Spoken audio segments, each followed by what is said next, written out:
নমস্কার বন্ধুরা, কেমন আছো? আশা করছি সবাই খুবই ভালো আছো এবং সুস্থ আছো। মাম্পি সঞ্জিত হেসেলে আবারও সবাইকে স্বাগত। আজ একটি নতুন রেসিপি নিয়ে হাজির হয়েছি। আজ বানাবো তরমুজের খোসা এবং পুঁটি মাছ দিয়ে ভিন্ন স্বাদের একটি রেসিপি। এই রেসিপিটি বানাতে ঘরের কয়েকটি উপকরণ হলেই হয়ে যাবে, আর তরমুজের ফেলে দেওয়া খোসা হলেই রান্নাটি কমপ্লিট হয়ে যাবে।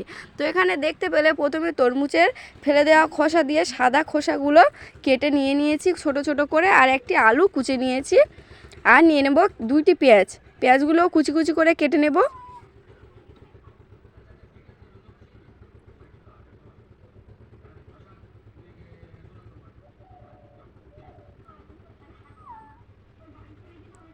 পেঁয়াজ কাটা হয়ে গেলে এখানে আমাদের পুকুর দিয়ে ধরা কয়েকটি পুঁটি মাছ নিয়ে নেব।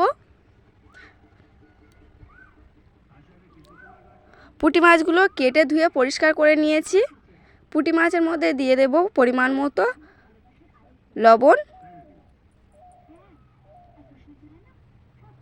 দিয়ে দেব পরিমাণ মতো হলুদ গুঁড়ো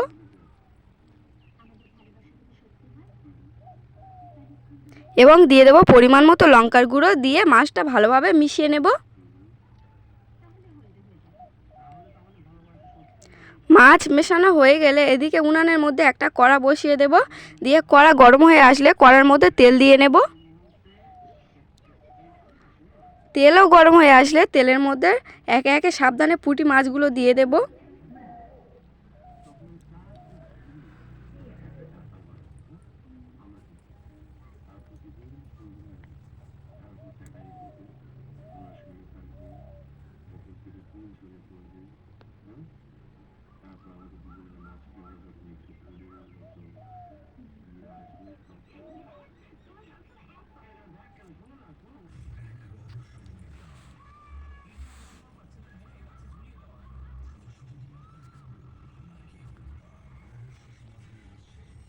মাছের এক পিঠ ভাজা হয়ে গেছে, সাবধানে আরেক পিঠ উল্টে দিয়ে ভেজে নেব।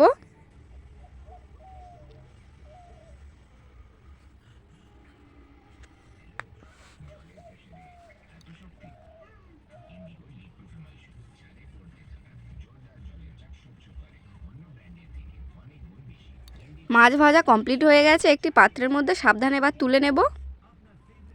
তুলে নিয়ে মাছ ভাজার ওই তেলে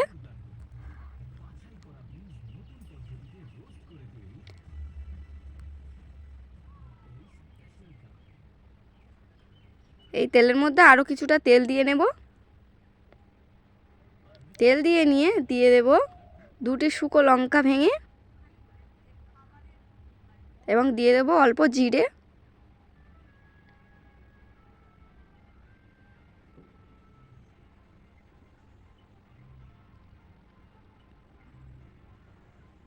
এবার দেব কেটে রাখা পেঁয়াজ কুচি, দিয়ে একটু নাড়াচাড়া করে নেব।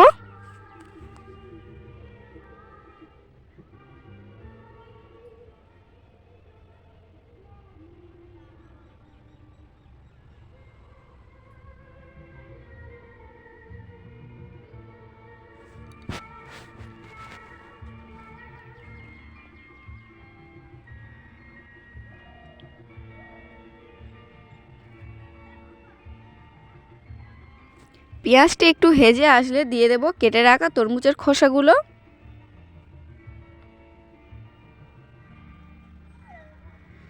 দিয়ে এপিট ওপিট নেড়ে নেব।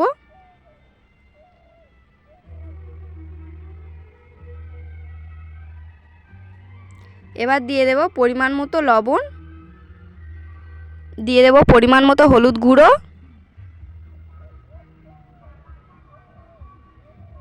দিয়ে একটু নেড়ে নেব।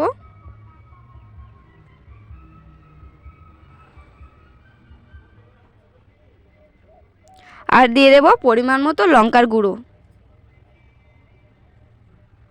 দিয়ে একটি কড়াটা একটি ঢাকার সাহায্যে ঢাকা দিয়ে নেব। রেসিপিটি খেতে খুবই অসাধারণ লাগে বন্ধুরা, তাই বাড়িতে দয়া করে একবার বানিয়ে খেয়ে দেখবেন। এদিকে একটি শিলের মধ্যে নিয়ে নেব ধনিয়া এবং জিরে, নিয়ে বেটে নেব।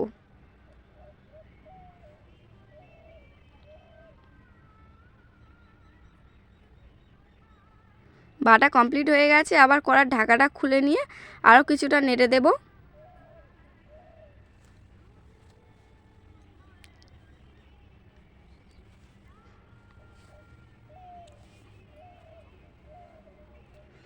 এদিকে দেখতে পাচ্ছ হালকা হালকা সিদ্ধ হয়ে গেছে, ভেঙে দেখাচ্ছি।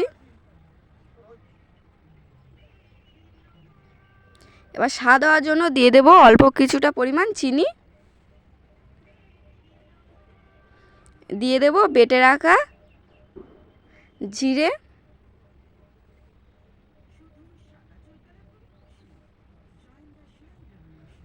দিয়ে দেব ভেজে রাখা পুঁটি মাছ এবং সামান্য পরিমাণ জল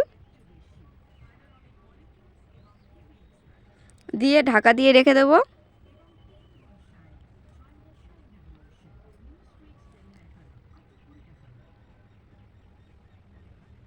আবারও কিছুক্ষণ পরে ঢাকা খুলে নেব, খুলে নিয়ে একটু নাড়াচাড়া করে নেব।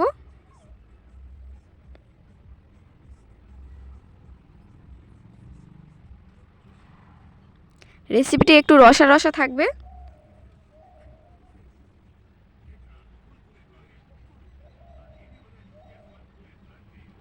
বন্ধুরা, রেসিপিটি ভালো লাগলে অবশ্যই একটি লাইক, কমেন্ট এবং শেয়ার করে যাবেন দয়া করে।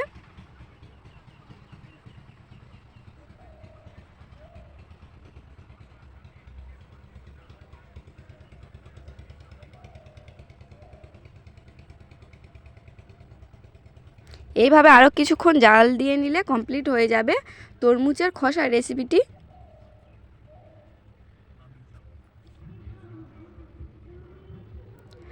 কমপ্লিট হয়ে গেছে, একটা পাত্রের মধ্যে নামিয়ে নেব। এবার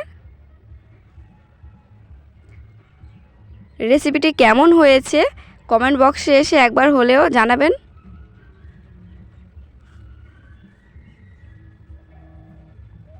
ভিডিওটি দেখার জন্য এবং পাশে থাকার জন্য ধন্যবাদ বন্ধুরা।